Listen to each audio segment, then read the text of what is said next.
Hi guys, આજે હું તમારી સાથે એકદમ સિમ્પલ આ રેસીપી શેર કરીશ, જે છે આપણે હળદર આથવાની રીત છે. એકદમ પરફેક્ટ રીતથી તમે કરશો ને એટલે તમારી હળદરમાં ક્યારેય ફૂગ નહીં થાય. જાજે ભાગે પ્રશ્ન રહેતો હોય છે કે ફૂગ થઈ જતી હોય છે, ઘણી વખત પોચી પડી જતી હોય છે, કલર એનો છે બદલી અને કાળો થઈ જતો હોય છે. પણ તમે આ રીતથી કરશો ને તો તમારે એ પ્રશ્ન ક્યારેય નહીં આવે ને તમે લાંબો ટાઈમ સુધી એટલે મહિનાઓ સુધી ફ્રીજની અંદર સ્ટોર પણ કરી શકશો. અને તમારે જો તાજી જ ખાવી છે તો તમે એ રીતે પણ ખાઈ શકશો. એ બંને રીત તમારી સાથે શેર કરીશ. તો એમના માટે થઈ અને આપણે સફેદ એટલે કે જે આંબા હળદર, આંબા મોળી અલગ અલગ જગ્યાએ અલગ અલગ નામથી ઓળખાતી હોય છે. તમે જે જગ્યાએ રહ્યો છો તમારે ત્યાં કયા નામથી ઓળખાય છે એ મને ચોક્કસથી કમેન્ટ કરજો. અને જે પીળી લીલી હળદર છે એ લીધી છે. બંનેને આપણે જે ગમતો શેપ હોય એ શેપની અંદર આપણે એમનું કટિંગ કરી લેશું.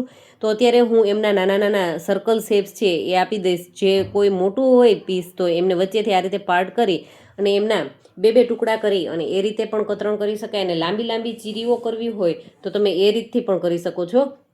તો આપણે એમની છાલ ઉતારી અને સીધી જ પાણીમાં રાખી દઈશું, જેથી કરી અને એમનો કલર છે એ ચેન્જ ન થાય. અને આ કામ છે થોડુંક સ્પીડમાં કરીશું, જેથી કરીને હળદરનો કલર છે એ બદલે નહીં. તો અત્યારે તમે જોઈ શકો છો કે બંને હળદરનું કટિંગ છે એ થઈ ચૂક્યું છે. તો હવે આપણે એમની અંદર 1 ચમચી ભરી અને નિમક એડ કર્યું છે. આપણી વજનમાં જોઈએ ને હળદર તો લગભગ એ 200 ગ્રામ જેટલી હળદર હતી. તો એમની સામે 1 ચમચી નિમક અને અડધું ફાડું લીંબુનું નીચવી દીધું છે. અને એકદમ સારી રીતે હલાવી અને મિક્સ કરી લેવાનું છે. અને અત્યારે જો તમારે ફ્રેશ જ ખાવી હોય તો તમે આ રીતે એમને સર્વ કરી શકો છો. અને કોઈ પણની સાથે ખાવાની ખૂબ મજા આવે એવી અને ટેસ્ટી પણ છે. અને સાથે સાથે હળદર ખાવી હેલ્થ માટે ખૂબ જ સારામાં સારી છે.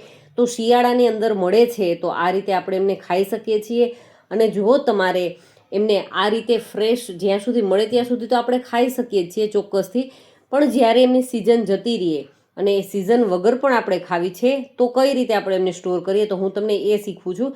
તો એમના માટે થઈ અને શું કરીશું, તો આપણી પાસે જે હળદર રહેલી છે એ હળદરની અંદર આપણે પાણી છે એડ કરી દેવાનું છે. ટૂંકમાં જે વાસણની અંદર આપણે સ્ટોર કરવી છે, બરણીની અંદર અથવા તો એરટાઇટ આ રીતના કોઈ પણ બાઉલ હોય એમની અંદર આપણે પહેલાં હળદરને લઈ લેશું. અને હવે એમને ડૂબડૂબા પાણી એટલે કે ટૂંકમાં હળદર ડૂબી જાય ને એટલું પાણી છે, ફ્રેશ જે ફિલ્ટરનું પાણી છે નોર્મલ, એ આપણે લીધું છે. અને હવે એમની અંદર આપણે આખું વર્ષ માટે સ્ટોર કરવી છે એટલા માટે થઈ અને એમની અંદર અડધું ફાડું લીંબુનું અને અડધાથી પોણી ચમચી જેટલું નિમક લઈ લેશું. જેથી કરીને પાણી જે નાખ્યું છે ને આપણે એમના કારણે એમની ખારાશ ખટાશ છે ઓછી ન થાય અને એકદમ ટેસ્ટી લાગે.